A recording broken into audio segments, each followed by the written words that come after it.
আজকে আমরা একটা ভিডিও করব। আর আমি আগের ব্লগে তো আপনাদের দেখিয়েছিলাম আমার পুরো বাড়িটা। তো আজকে আমরা সাধারণ কোনো ভিডিও করব না। গেস করেন তো আমরা কি ভিডিও করব? আমরা আজকে ভয়ঙ্কর পাহাড়ের চূড়ায় যেই বনটা আছে ওই বনে গিয়ে সব রহস্য বের করে আনবো। আর ওই বনে কোনো সাধারণ পশু পাখি তো থাকে না, ওই বনে আসলে মানুষ খেকো শিয়াল থাকে। ওই শিয়াল মানুষ খেয়ে নেয়। আর রাতের বেলা ওখানে সাদা কাপড় পরে বটগাছের উপরে কাউকে দেখতে পাওয়া যায় মাঝে মাঝে। ওই বনের আশেপাশে যাদের বাড়ি তারা মাঝে মাঝেই বলে যে ওই বনে নাকি এরকম বটগাছের উপরে সাদা কাপড় পরা মহিলাকে হাসতে দেখা যায়। আবার ওই মহিলাটা মাঝে মাঝে কান্নাও করে। কেন যে এগুলো দেখা যায় সেটা আমি কিছুই জানি না, তবে বাপদাদাদের মুখে শুনেছি ওই বনটা অনেক ভয়ঙ্কর। আজকে যে ওই বনে যাচ্ছি তারা খুবই নিষেধ করছে, কিন্তু আমি তো নিষেধ শোনার মেয়ে নই। চলো দেখা যাক আজকে কি হয়। গাইস, এটা আমাদের পাহাড়ে যাওয়ার রাস্তা। চলো যাওয়া যাক আমাদের পাহাড়ে। ও সরি সরি সরি, আমাদের পাহাড় তো আরো অনেক দূর, পায়ে হেঁটে তো যাওয়া যাবে না, বুঝলেন গাইস? ওই জন্য আমরা একটা রশি বানাবো। গাইস দেখেন, আমরা অবশেষে পাহাড়ের গুহায় চলে এসেছি। দেখেন কত বড় বন, এটা কোনো সাধারণ বন নয়, এটা তো আমি আগেই বললাম। চলেন, এখন তো বিকেল, রাত হওয়ার জন্য অপেক্ষা করি। রাত হলে আমি ওই মহিলাকে আজকে দেখেই ছাড়বো। আপনারা কি তৈরি গাইস? অনেক মজা হবে ওই মহিলাটাকে দেখলে।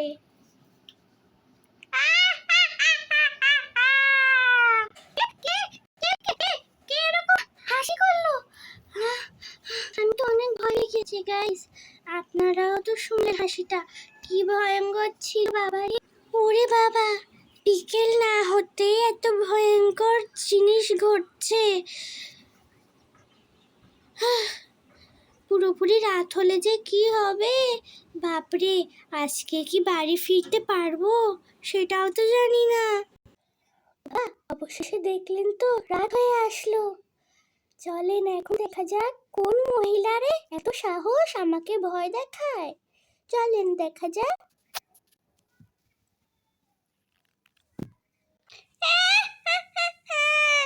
কে রে আমার নাম নিল? কার এত বড় সাহস? আমার নাম নিল, আমার সামনে আয়।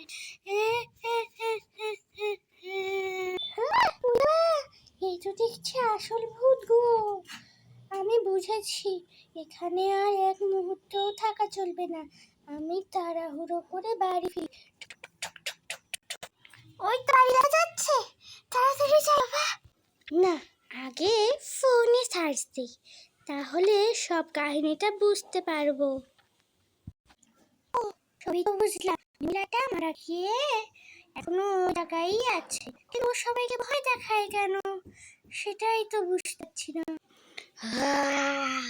কে আমার নাম নিল? ওরে বাবা রে, এই তো দেখছি আমার কাছে আসছে। এখন আমি কি করি? না, ভয় পেলে আমাকে ওকে জিজ্ঞেস করতে হবে যে ও কেন এরকম করছে। তুই আমাকে ডাকলি কেন?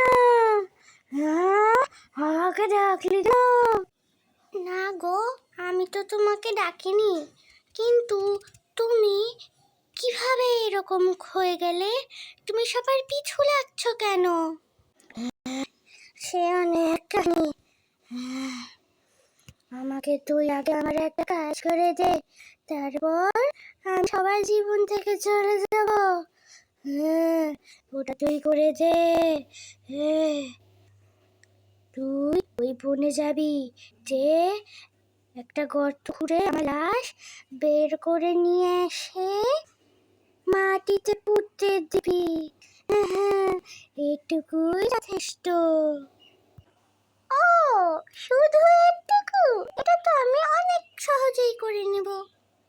যাই, এখন মাটি খুঁড়ি, কোথাও যাবে না। এই তো মাটির ভেতর মেয়েটার লাশ, চলো ওকে নিয়ে যা। একে অনেক সাবধানে নিয়ে যেতে হবে। আমি তো ওকে নিয়ে আসলাম, এখন কোনো পুঁতে দিয়েছিল। হ্যাঁ হ্যাঁ হ্যাঁ, পাহাড়ের চূড়ায়, চলো ওকে নিয়ে। বাপরে, অনেক কষ্টে পুঁতে দিয়ে চলে আসলাম, এখন বাড়ি ফিরি। এখন ও সবার মধ্যে থেকে চলে যাবে, আর কোনো ভয় নেই।